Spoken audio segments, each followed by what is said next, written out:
depending upon whatever it is you want to do. But there's still there's protocols. You got to become a business. You have to become. I wish people would stop worrying so much about their brand. And I think we had this conversation too, Right. where I get it, but at 21 years old, that brand isn't on yet. And maybe it is, maybe it isn't. I don't know, but You're sounding like a dad, John. well, yeah, but I mean, that DNA dad gene got kicked on 25 years ago, so there's no going back now, man. I, you know, I mean, teaching is a two-way street. I used to be so sure of myself, and one day I realized that the advice I'm giving people advice if I were their age, and so the advice is 30 plus years out of date sometimes for me. And sometimes I tell my students to do one thing, they do just the opposite, and they have great success. I was like, well, okay, I will take a closer look. I, I mean, as far as what we could do for them, I think we can help them avoid some mistakes. I think we can point them in the right direction. I think we can certainly grow their strengths and show them how to follow their passion because that's what's going to keep anyone going through good times and bad. Well, And I think one of the things that you brought up that's really exciting, and we both have talked about this too, is the fact that all of our students now are recording, yeah, listening to themselves back, uh, putting projects together that none of us thought, especially when we were in school, it would cost thousands of dollars to do it. And now, as long as you have a couple $100 in the gear, boom, you're good to go. And the amount of information that they have now at their fingertips is just overwhelming. And how jealous I am that I wish I would have had the same opportunity. That these are, my son, our producer, by the way, I'd like to tell everybody, um, Tech Sergeant Quinn is our producer, and he's just doing a fabulous job over here. And uh, I can't say enough about my son because he's just one of the best people I know, and also amazingly talented at this stuff. We that's why we call him Tech Sergeant Quinn. It's because if we got an issue, I'm calling my son. he makes it easy. He makes it easy for us. And thank you, Quinn. Yeah. So today, Doug, Yeah. I'm chomping at the bit for this, man, because I'm really excited. Uh, I can't believe he actually said yes. I know. I know it's just I'm over the moon with this man because just some of my favorite film music Yep. of all time, and not to mention somebody who's taken the time to actually write some very great tuba music. Yep. And let's go ahead and do a little bump. I think everybody will know who this is. Go ahead, Quinn.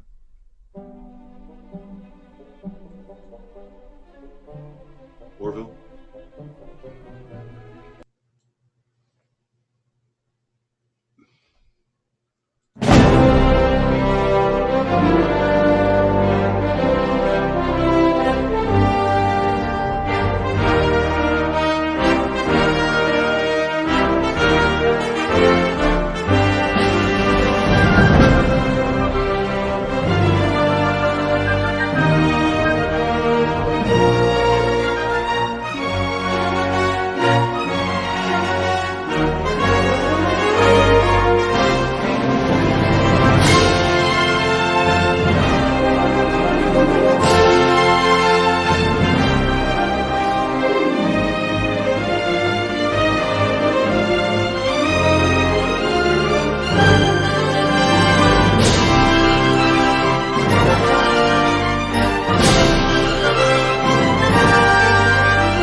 The one and only Mr. Bruce Broughton. Hey, Bruce, how you doing, man? Pretty good. How are you? Oh, really, really good. And thank you so much for showing up today, man. It's just No, listen, I'm like, happy. You made it sound like it was a big deal for me to say yes. I'm actually happy to do it because I know we work together a lot, and um, I like tuba players mostly. And actually, I was I'm basically a pianist, but when I was a kid, I was a mediocre horn player. So brass is familiar to me, and I like it. So there's no reason not to do this. It sounds like fun. well, Cool. it's just absolutely awesome to have you here. Where do you want to start, Doug? I mean, should we start with Tommy or should we? Well, let's just, okay, believe it or not, there are people who don't fully know the stature of our guest. Now, if by the time when I met Mr. Broughton, he was already a superstar, and that was actually 40 years ago. Um, if you care to go in depth, there are several videos existing on the internet, but you will see that Bruce Broughton was already a very well established television and film composer, and has been doing that for decades, award after award. He's written many, many concert pieces. He is an incredible educator as well. He's an extremely accomplished and decorated musician and composer. He has, I will tell you, the highest esteem from all of my colleagues. Uh, Absolutely, when we get to absolutely, when we get to work for Bruce Broughton or plays music, it is a special day. absolutely. So now, for all of the, after all, this is the Conical Supremacy, life in the low end.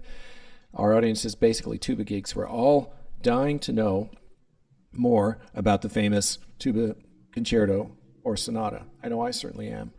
Um, and the first time I heard that piece was in the summer of 1978 on the stage of the Bing Theater at USC. Um, it was the wind ensemble arrangement. It Um, was premiere. yeah, yeah.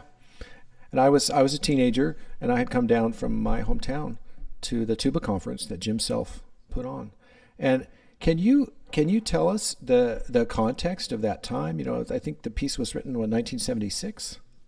Yeah, I was trying to think the other day when I met Tommy Johnson.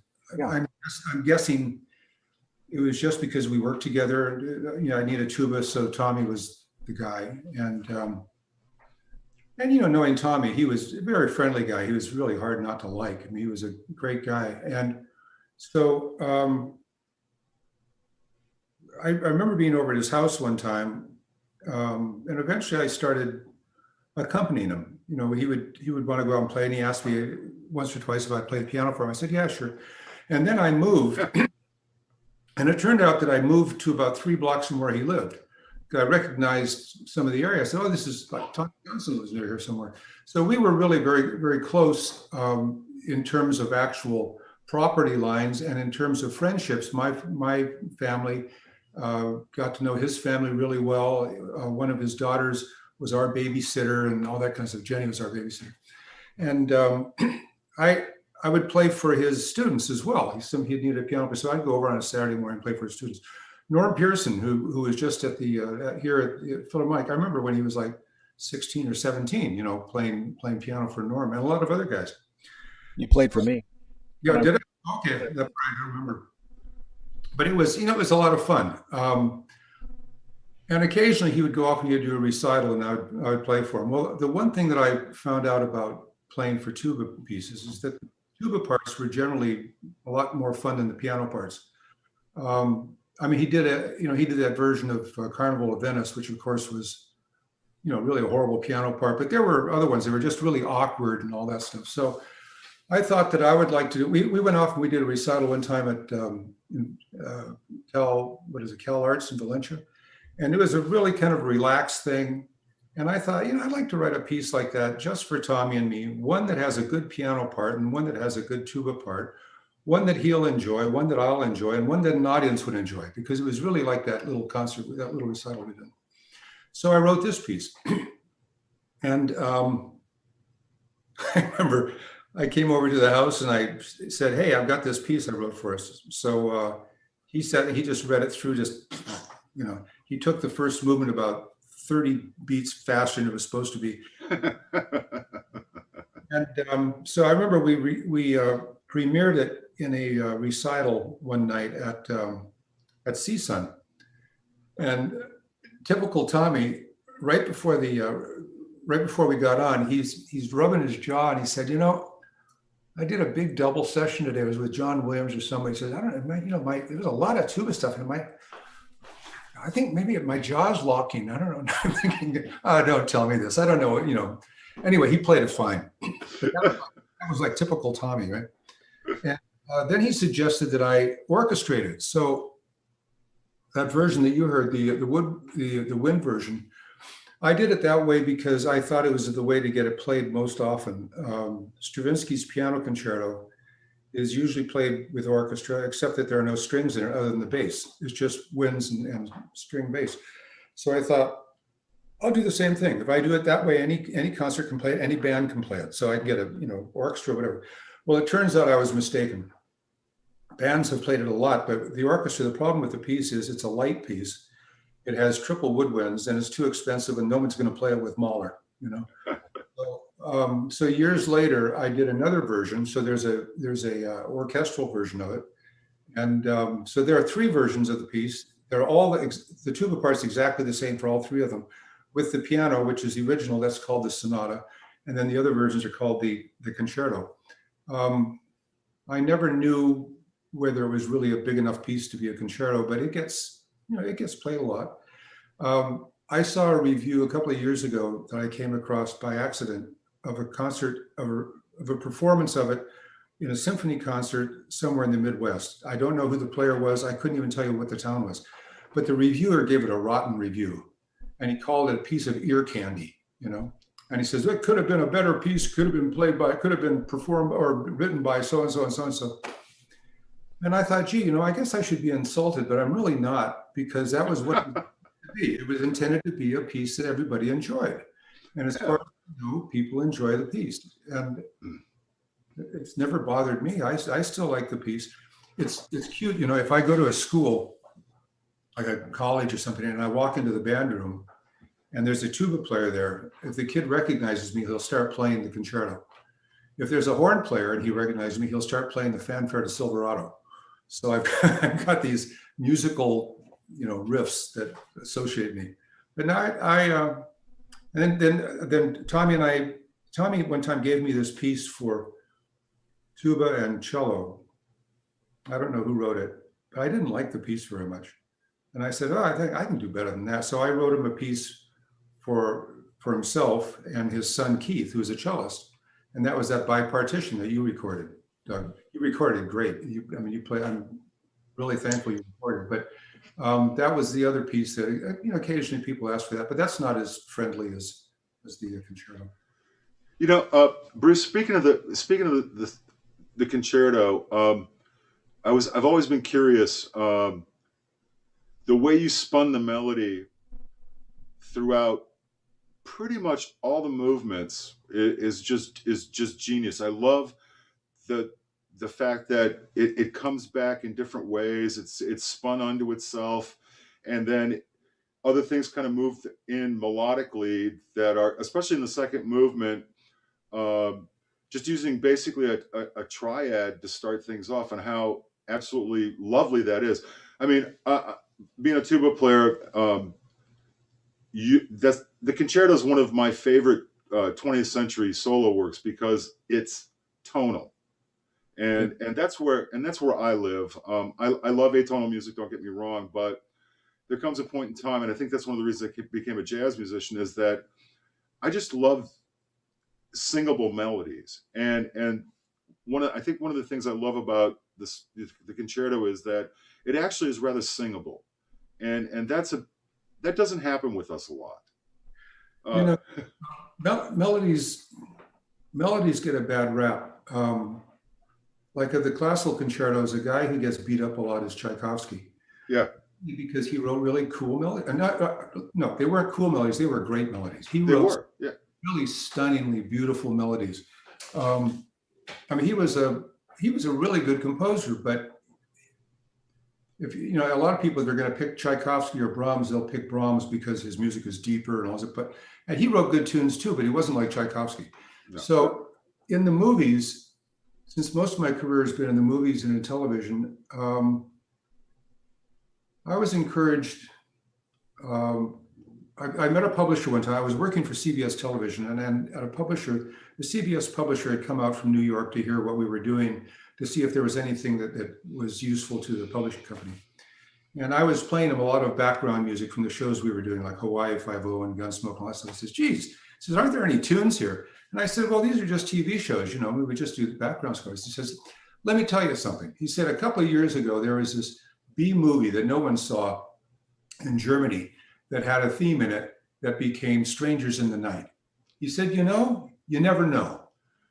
And right there, I changed my mind. I thought, yeah, that's a good idea. So when I was working on TV shows, after I left CBS, I was doing a lot of television. I did a lot of Quincy and Dallas and Westerns and all that kind of stuff. And whenever I could, I would write a theme. Sometimes I couldn't even use the theme for as long as I had written it, but I always used the theme because I find that people identify with the themes, they identify with the music, and besides that, they're good to listen to. It's like Right. It's like doing a speech full of adverbs. I mean, you know, okay, that's pretty clever, and it's not like that like the music isn't any good when you're doing 12 tone or minimalistic or anything else that what is it now? It's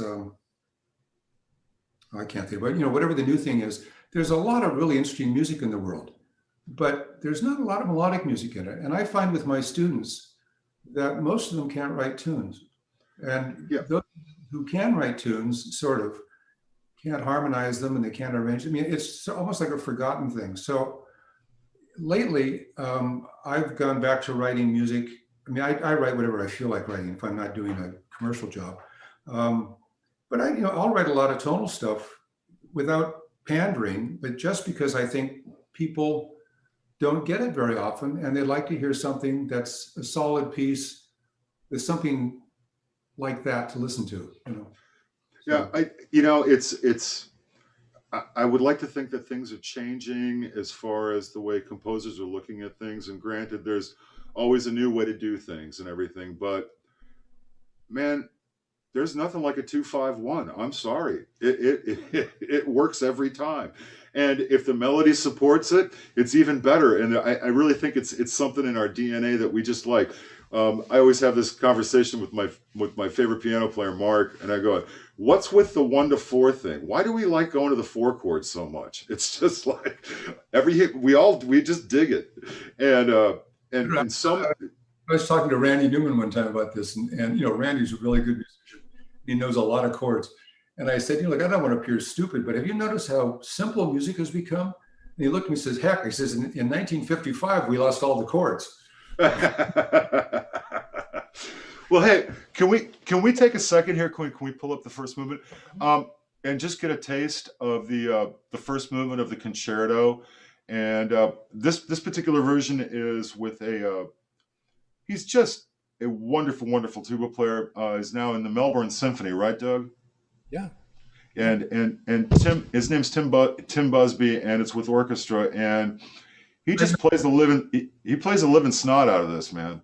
No, I met Tim in the last year. I think it was in Chicago or something, and I'd already heard his album. So yeah, you know, he's a very nice guy also. Oh yeah, he's a wonderful cat. But this is just this was the best version I could find. So Quinn, can we roll that, please? So here's a little bit of the first movement of the Concerto for Tuba by Bruce Broughton. Am I going to be able to hear it?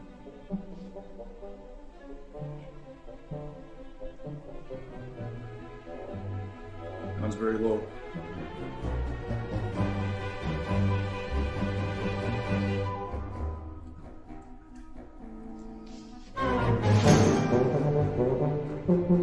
Is it going out?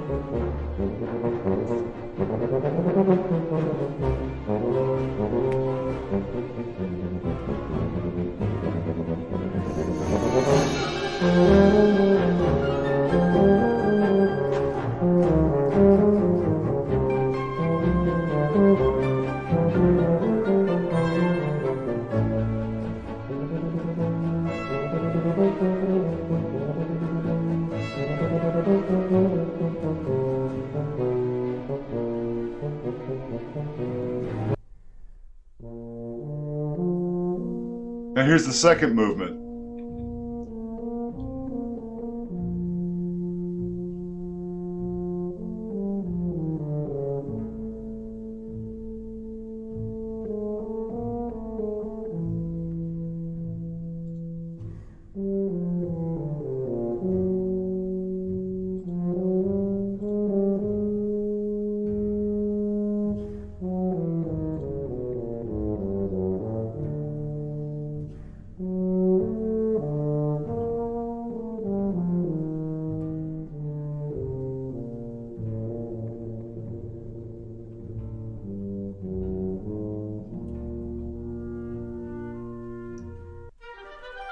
And now the third movement.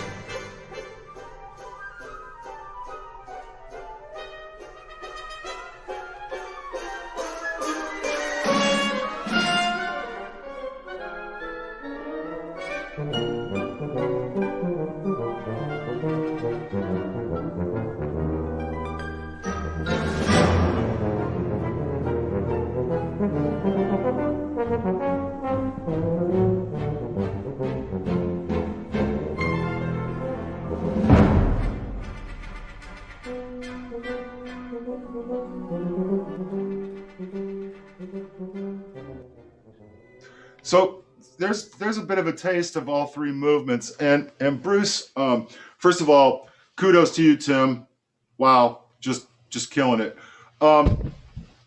Once again, the melodic structure of it, especially the second movement, it's still you. However, there's shades in the back of my brain of the second movement of the Vaughan Williams in there a little bit about being in D and all this other type of thing where it's really bright and it's got this thing. And was that just something that, especially with the chromaticisms that are in there, was that just something that just kind of came out, or did you kind of plan on that, or do you mind talking about the process on that? Well, I wish my process were deep. The one thing I've learned about players, especially brass, no, I don't think that it's especially brass. I think it's most players, particularly wind players and certainly string players, is they like to play lines. And a guy in the movies who uses the tuba really well is John Williams. Has used it really well because he often puts it in a place where the tuba sounds great, which is right in the middle of the staff, which is about an octave and a half where amateurs, but octave and a half higher, where amateur writers put the tuba because they think the tuba is the bass instrument, so they put them in the basement all the time. Well, they play down there too, but when you hear the tuba up there, I mean, it just sounds beautiful. And Tommy sounded beautiful. I mean, he had a great sound and he had this beautiful ability to play a line. So having spent so much time with him, I had a pretty good idea where everything sounded good. Now I have to say, Tommy learned to play the F tuba because he had that piece. Before that, he played everything on the C tuba. No way, really? Yeah, he told me that was the first time he played it in public. Was the Yeah. It goes down a little low for the F, but I mean, it's playable, but it sounds great up high, particularly in that movement. So I remember I had that tune, and then the harmony, the accompaniment, which was kind of hard to hear here, is all the low instruments playing chromatically, and then all chromatically going down in big open triads, so that it's funny because the tuba is playing the high part and everybody else is playing the low part, contrabassoons. Yeah. As far as the moving around from key to key, I just basically went where the tune took me. And that was basically it. I don't have a huge process when I'm writing. I mean, I try to keep the stuff together. And then after, particularly as I've gotten older, I will take a look at the piece and I'll erase, I'll rearrange and I'll add things, or I'll take things out, or I'll move things around. But that piece, as I remember, was not. No, I didn't have a really hard time writing. I don't know. Man, as soon as I went over and played it with Tommy, it just seemed to sound like a good piece. Well, I think one of the reasons why I asked the question, Bruce, is that I've talked to other composers about it, and it happens to me every now and then where the music just takes over, and it's just supposed to go that way, and that's the way it is. And you kind of come out of the equation, and it's like you become the conduit, and it's just that's just the way it's supposed to be. And um, the second movement of the piece is one of my favorite things to play, especially on C, because I love playing C too. But and it sings. It's what an opportunity to sing, what an opportunity for expressiveness, and your orchestration behind that is brilliant. It just it's brilliant. I just hate to say it. I'll tell you that for me, one of the best things was that I was born at the right time to get into television and movies, particularly television, when we were still doing acoustic scores entirely.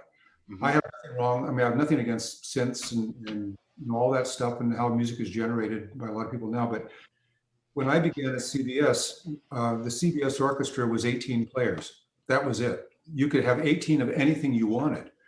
Bernard Herrmann was there one time, and he had 6 basses, 6 contrabassoons, and 6 bassoons and 6 bass clarinets. That was his orchestra. Awesome. The highest note is middle C, but it never got that high. Awesome. You could use anything. And so we were doing a lot of series, and when we got a chance to write, we would change the orchestra around. We also had a guy who was running the department, Mort Stevens, who wrote the Hawaii Five-O theme, who was really a terrific dramatic writer and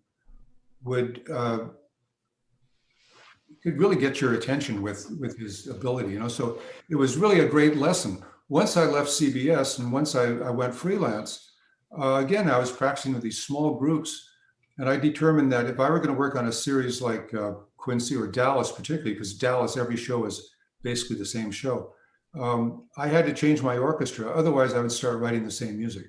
So I would do all these different combinations, and as I did, I would put things together. I mean, sometimes I had a couple of disasters, but even then, you've got to fix them right away. So you figure out how to do this and how to do that, and then you say, okay, I'm never going to do that again. Or you say, what was wrong with that? How come I did that wrong? How come that didn't work out right? And sometimes it's range, sometimes it's just, you just didn't know the instrument well enough. So I had lots of practice, and I've always been grateful for that. I think also the whole writing on demand thing has been helpful because I've had a lot of requests by musicians to write solo pieces. This one wasn't a request, this one was a gift. But I've had, requests by people to play pieces, and you want something that will suit them, that they would like to play. And again, something that people will want to listen to rather than just writing something, in the movies, you have to write specifically what you're being asked to write. If it's supposed to be funny, somebody's got to laugh. If it's supposed to be scary, someone's supposed to get chills. And you've got to find the notes that can do that. So I mean, that's a good thing to learn if you like writing Yes, it music. is. I really like writing music. I like writing all sorts of music. I really don't have a favorite type of music. People say, "What's your style?" I go, "I don't know. My kids know what it is, but I just like to write, and I like to write music that makes some sense." You guys were talking earlier about teaching. I found that I like teaching. I do a little bit of it now. I have 4 or 5 students that I see occasionally. And the thing I've noticed about teaching is that, particularly with composers, sometimes you get, and I've also taught at UCLA and at USC. I've actually taught composition in those places. And so you see all sorts of composers come to you. You see freshmen who don't have a lot of skill, ability, or knowledge. And then you see graduate students who have a lot more of whatever they are going to be eventually.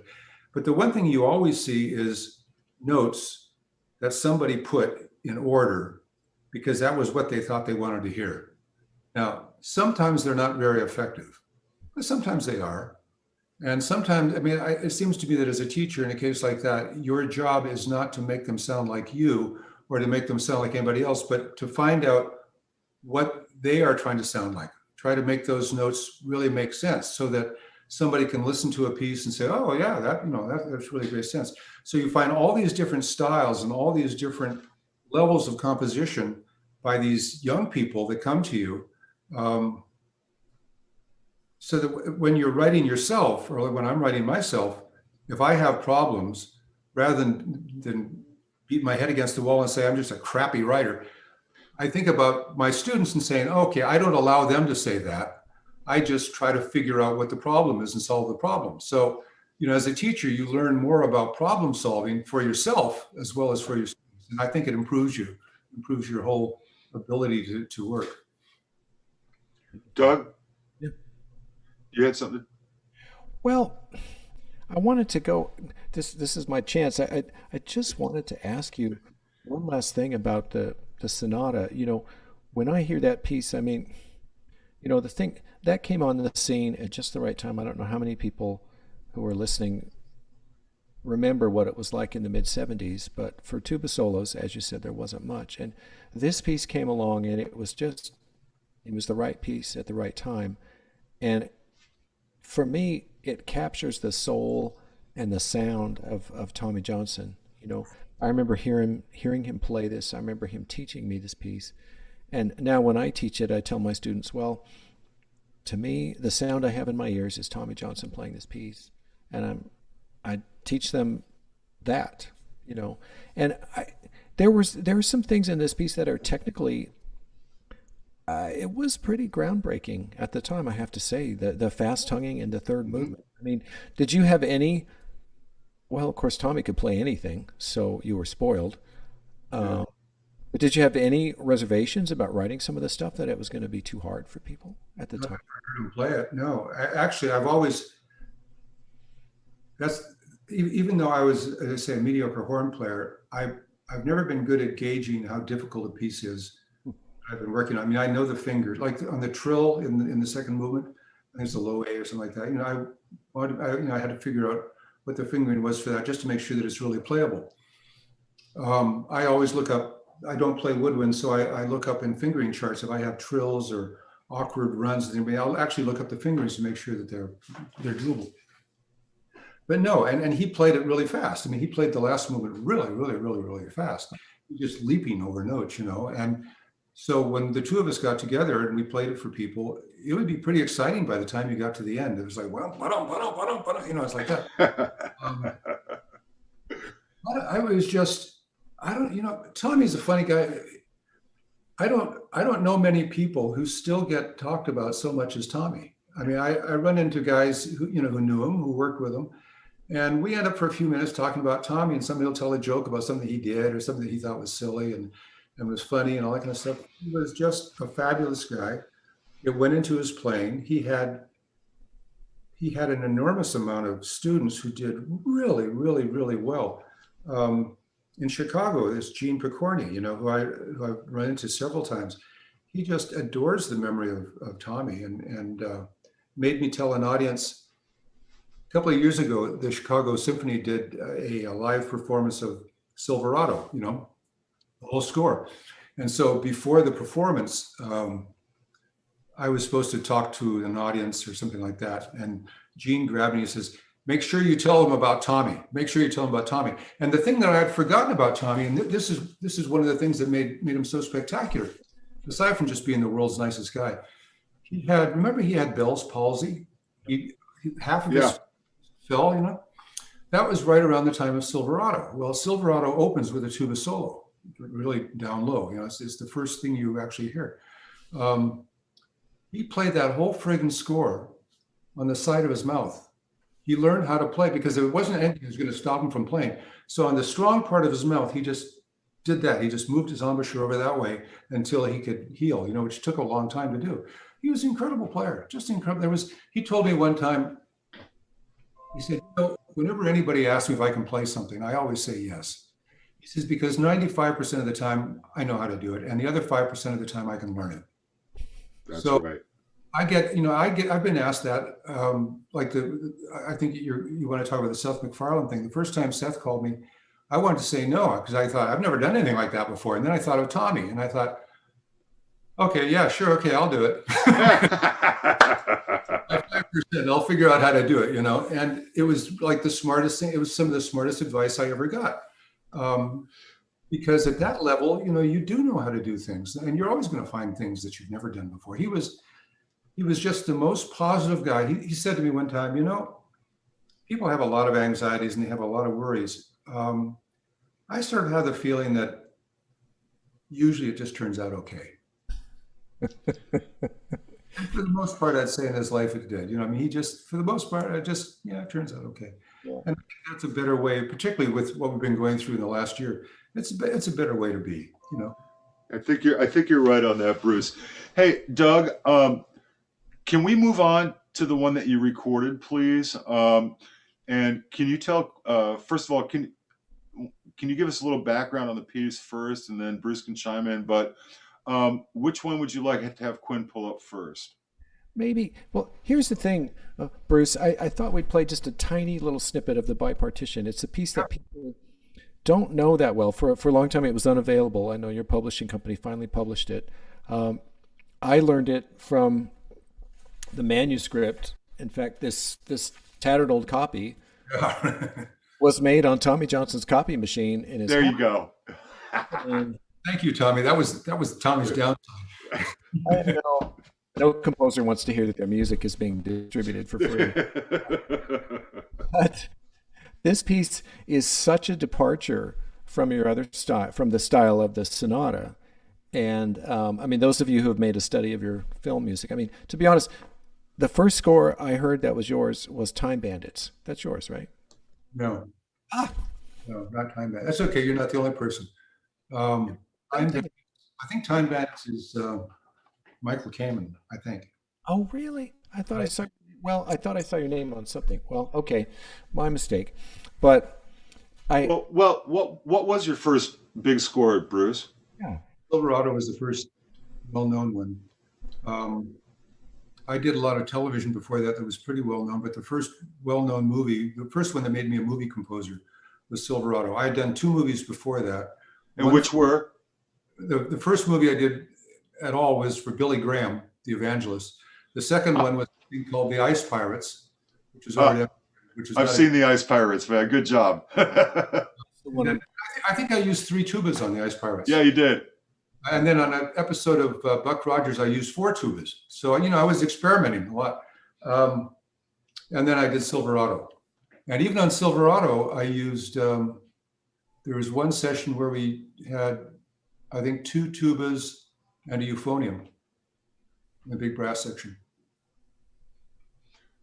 So I can be a low brass guy. Oh yeah. So Doug, which one? maybe just You got that? a little bit of the first movement. Okay, first movement, Quinn. Yeah.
So, first of all, Doug, holy crap. Yeah, Wow.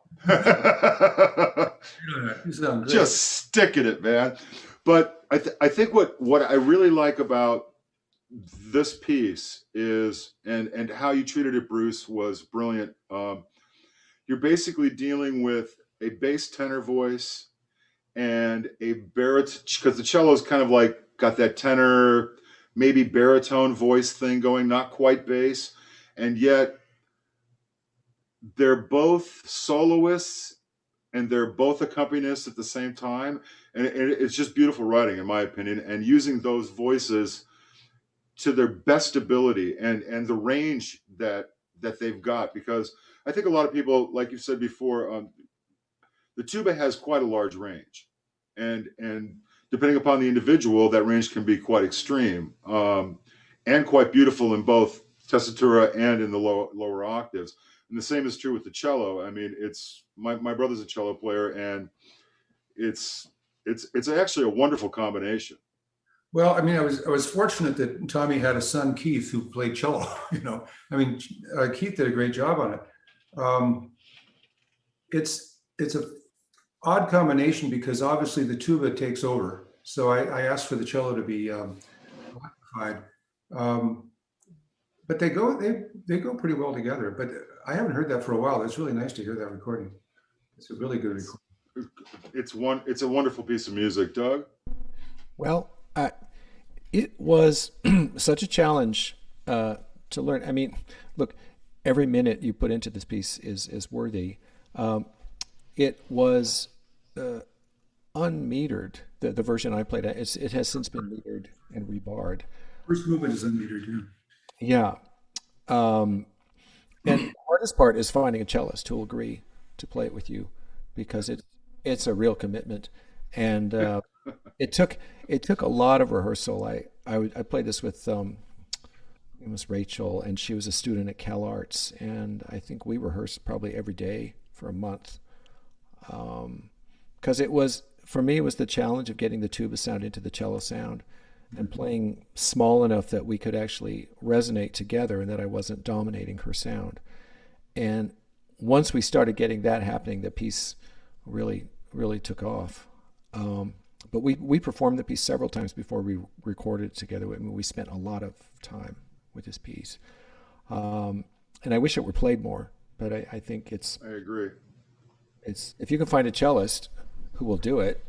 Um, It's one of the problems on the piece because it was unmetered and because it's for two people is page turns. And the version you have is my hand, but I had somebody copy it, and it's a pretty good copy, but it's just you put it out really really wide, and I you would, put it like this. and I put it on a giant card, and then I would just move. Now, Yeah, now with Bluetooth foot pedals, I think it could be done. Just, that's true. Do you mind if we listen to the second movement then? well, the second movement, I, you're the composer, but it's the theme and variations, and I thought we'd play just one or two of the variations to get a flavor of. Cool. Let it roll, Quinn.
See, Cool. that's just cool.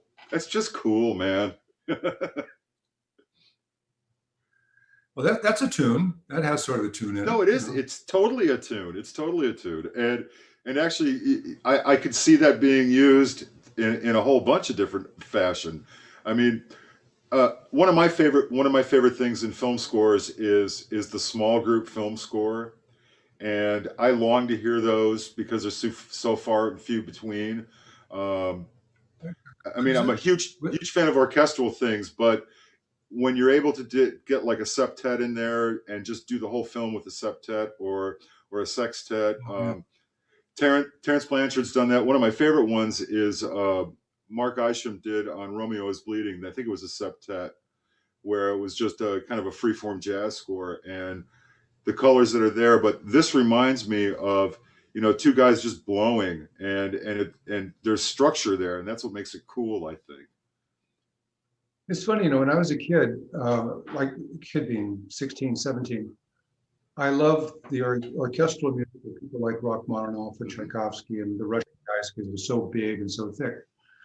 And as I got older, and maybe it was because of all the TV work I did, because we often use smaller groups, I really gotten to like smaller groups because they're much more specific.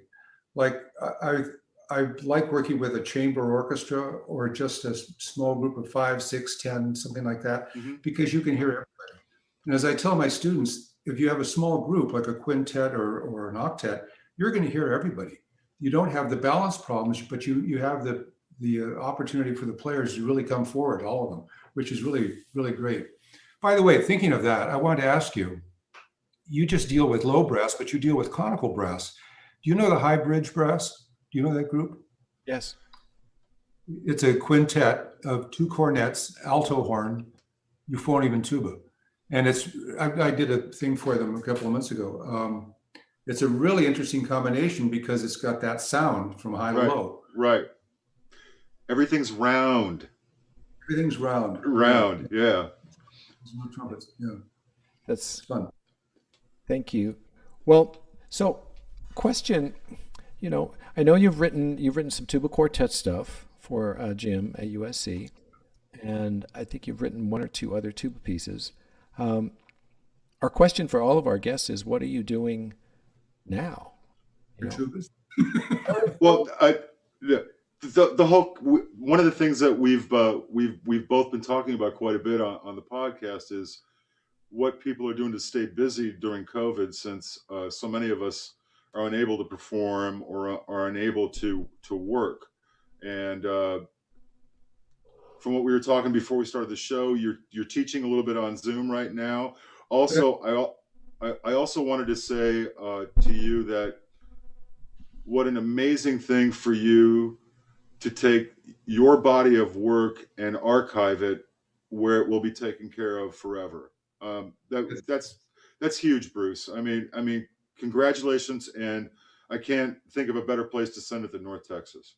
Yeah, North Texas is great. I've been doing a residency there for 2 or 3 years. It's a terrific music school. It's got a killer jazz program. I think Yes. there are a lot of people who came from that. I keep running into people who went to North Texas, but I know the dean pretty well, and he asked me one day, he said, "Would you consider giving your music to us?" And I said, "Yeah, yeah," well, because I know what the music school is. I know what the people are. They have a really good faculty. It's good in 2 ways. One is in terms of their competency, which you would expect of the university. They're all very competent. But the thing that was a selling point for me on that school was the first time I went there, just to kind of say, "Hi, how are you?" And we were thinking about doing this. Um, I met a lot of the people in the composition department and the related departments. And I also met a guy who was in charge of their media arts department, which had nothing at all to do with music. And I didn't know it, but he didn't know anybody around the table. And so I didn't know him, he didn't know me, and all this stuff. So they're talking about this program they wanted to start using media arts and music. And I had never seen a faculty so geared up on what they could do for the students. I have been in more meetings since that time where the only real subject that they're talking about is how can we give this to the students and how can they benefit? I mean, I know it sounds very Pollyannish and all that stuff, but that's what they really do. They're always concerned about how they can make the programs better. They're very inclusive, a lot of different styles. They're very supportive. I mean, it's a wonderful place. So I thought, yeah, I'd like to have my music go there because I know that they will take good care of it. What I've been doing lately is I'm always writing. I've in the last several months, I guess since COVID, I've written 2 or 3 band pieces for a publisher, which is in flex scoring. Do you know what that is? Where you write a piece that's basically in 4 or 5 or 6 parts, can be played by a sextet, or it can be played by an entire band, by an entire. So The Percy Granger method. Yeah. Pardon me? Percy Granger version. Oh yeah, oh yeah, Percy Granger. Yeah, he 3 or 4 arrangements of the same piece. But it's actually a great thing, particularly now where everybody's doing virtual lessons and virtual band rehearsals and things like this. So a lot of composers have started doing this flex scoring, and I find it really fun. But the last piece I did, in fact, I finished it yesterday and sent it off this morning, is a piece for trumpet solo and piano, but it's made for a trumpet player at the 3rd level, the 3rd grade level. It's not like grade 5 or grade 6, not a virtuoso. It would be probably like a junior high student or maybe a high school student who, you get a certain range that you can play. You have a certain technique that you can play. It's fairly simple, but it's good enough that you can get some music out of it. How many? That's awesome. So I wrote a series of, it was like a suite of 5 pieces. In fact, I called it suspect folk tunes, because what they are 5 pieces that could be folk tunes, but of course come from me. And I write these pieces all around. So anyway, I'm hoping that something like that would do well.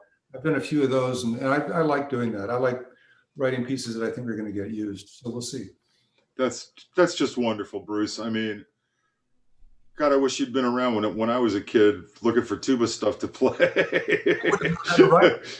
Yeah. Hey, speaking of North Texas and the jazz thing, we were talking before, and your relationship with Seth MacFarlane through Orville and probably other things, but you finished a project where you were saying it's the first time that you actually arranged tunes for a studio orchestra for Seth. On the album. And you were saying that it was a little bit more difficult than orchestrating. Can you elaborate on that a little bit for me? As I mentioned a few minutes ago, Seth was the guy who called and asked me to do this thing, and I said, well, I've never done that before, but it wasn't this. It was something before this. 3 or 4 years ago, he called me. I knew who he was, but I'd never met him. We'd never talked. He called me out of the blue, introduced himself on the phone, said that he was a fan, which was nice of him to say. But in fact, he knows a lot about film music, and he has a lot of friends who are composers. And he knows a lot about scores and things. And he's a big fan of music. His shows generally feature a lot of players for the background, even shows like Family Guy. Anyway, he called me and asked me if I would consider writing an arrangement